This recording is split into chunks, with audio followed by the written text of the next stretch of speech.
What's up, party people? Hi, diddly ho, diddly neighborinos, and respectful salutations to you, Mr. Bobby Butterscotch Brackens. Today we got something a little different. We're just hanging out here. Originally I was thinking about doing a little, post-crack commentary like I've been doing for the last time. I'm sorry, I apologize. It's not always going to be the same thing over and over and over with me just going through a deck of cards and talking about everything. I just happen to have opened up a lot of stuff recently. So that's why I'm just getting through that. We are going to have other things. We're going to have occasional pack openings. We're going to have the commentary. We're going to have deck techs. We're going to have, top lists. The usual, Bob, and the unusual, too. You know, with Ron King, it's always going to be a bit unusual. At least that's what I'm hoping. So, yeah. A while ago I made a video going through some packs that I opened from the Brothers War and Dominaria United. I was looking through this, Bobby, and I just don't think I could do a video about it. I mean, it was a dumpster fire. The video and the packs. I mean, it's weird, Bob. Like, when I go into my LGS, I have had the best luck, like I promise you. When I just get individual packs, I'll just pick up a draft booster. You know what I mean? Like with Wilds of Eldraine, I picked up like one booster. I didn't really get into it. I just picked up a booster, opened it, double mythic pack. Chase legendary creature. It was sick. So go to like Lost Caverns of Ixalan. I go, pick up one single pack, open it. Roaming Throne in the back. The set just came out. I don't even know what it is. And like a week later, it's like a $30 card. Absolute staple forever in creature decks, okay? Pick up another loose pack on my way home from work. Open it up. Or two packs. I pick up two packs. Open the first one. It's Ojer Talk. Mythic, like, chase card. The white. The one everyone's looking for. It's like a $30 card. Okay, that's cool. Whatever. Well, this next pack's probably going to suck. Open it up. Ojer Pakpatik. Like another one in the cycle of mythic legendary creatures. Crazy, Babo. I've even opened up theme booster packs. Like the things that people just laugh at. You know, they're almost like looking at you sideways when I go into the game store and pre-order like 5 theme boosters on the cheap, you know what I mean? They just think like, okay, here's your bulk, you idiot. I pulled Planeswalkers, I pulled like a Johnny $20 card in the back. Like, I always get mythics in those theme boosters. It's not even supposed to happen. I get like ridiculous stuff. Anyway, I got taken for a spin on these boosters, I feel like, but I'm just gonna like roll through it. Kind of just talk about the channel a little bit and some plans while I look through it. Okay, so we'll kick it off. The token from this set is obviously going to be Power Stone. That's the thing in this set, Power Stones. It's like energy from Kaladesh. It's just another thing you can do to create resources and get stuff done. I did like these full art lands. There's the swamp. There's the forest. I am always happy to get full art lands. I'm going to tell my story. I'm going to tell my Planeswalker journey while I'm doing this, alright? After I let you see this. Are you ready, Bob? Boom. Read it and weep. Royal Flush. Evolving Wilds. I have so many Evolving Wilds. I have foil Evolving Wilds. I got all the Evolving Wilds. I'm the king of magic. What do you expect? Anyway. My dormant Planeswalker spark ignited in the year 2011. Rise of the Eldrazi had just come out. I learned how to play. I started my journey getting my little patootie whooped by Eldrazi decks and elf decks and crazy ramp and traps and... Oh, Bobby. It was a hard time to be alive. It was a hard time to be new, because all my friends were playing and they were good and they were just pounding me. I'm not going to lie. It was also good. It was a good learning experience, and it was also the first time that I got milled out, Bobby. I got milled out so hard, and ever since that day, I've just been fascinated by mill. I love mill. I always play mill. Every deck I make has some mill in it, just for fun. I know that's not how you're supposed to do it, Bobby, but you think I care? About this Goblin Charbelcher in the retro frame, that rare. I was pretty happy about him. You reveal cards till you reveal a land, then he does damage. If you revealed a land, a mountain, he does double that damage. So you're supposed to play him in a red deck.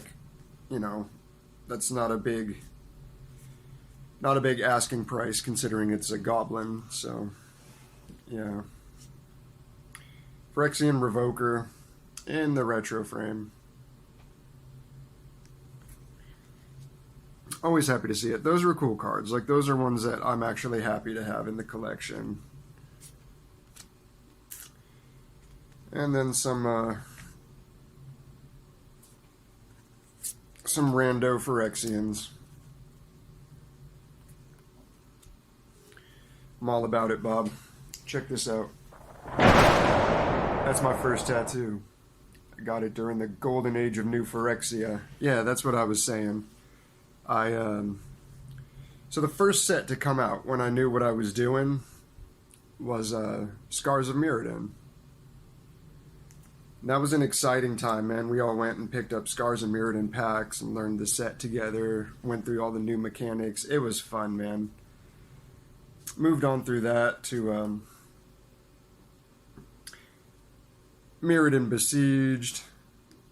Kept it going. I still remember those feelings, man. I still remember the feeling of waiting for the third set in the block to come out. Which we didn't know at the time, but it was New Phyrexia. Absolute banger of a set, you know? I just remember those times, like... And it felt so magical. I would love nothing more than to go back to the days of the 3-set block. I really, you know, Wizards is doing their own thing. They're in control, but, like, you know, my voice is going to say I loved the 3-set blocks. I loved hanging out on a plane for a long time and everyone just taking the journey together and feeling like you were really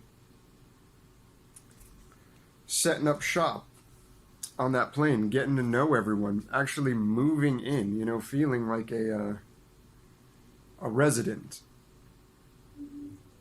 of that plane while you battle it out, and you can really take your time and get good with the combos and the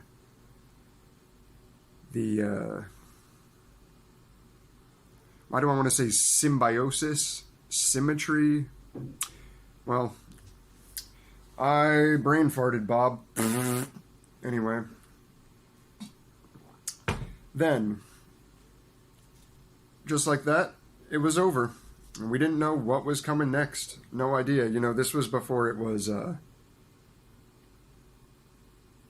infinite spoiler season where you know what's coming next before you've even bought your first pack of, you know, the current standard. It wasn't like that. We were waiting, man. We were hanging, like, waiting to see what it was going to be. And that was exciting. And then it got revealed. OG Innistrad. And boy, oh boy, what a time to be alive. What a time to battle, Bob. Man, going through that and all the artwork on that and just the themes, it was so much fun. So we battle our way through Innistrad, through Dark Ascension, eventually to Avacyn Restored, all those great cards.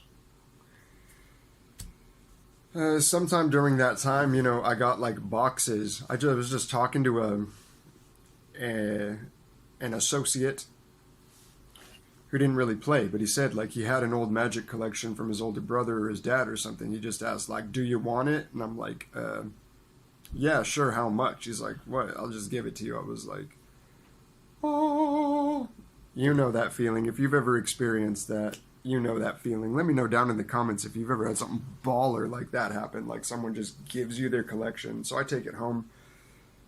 I didn't know what to make of it. It was all old school cards. It was all old sets, like 90s sets and early 2000s. Everything black border, original printing. I didn't know that that's what it meant at the time. I knew nothing about these old cards.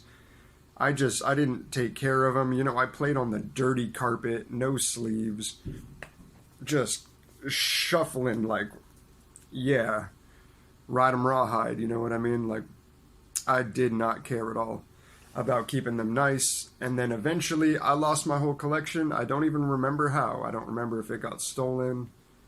I don't remember if I gave it to someone to like hold on to and then just forgot about it. I have no idea. And then I moved across the Atlantic Ocean.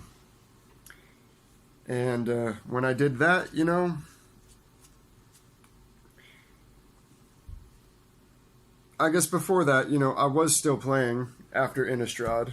I didn't get into Return to Ravnica block, but I came back for like Khans of Tarkir, Fate Reforged, that whole thing, and then a little bit of like Magic Origins. And that's kind of where I called it quits, Bob.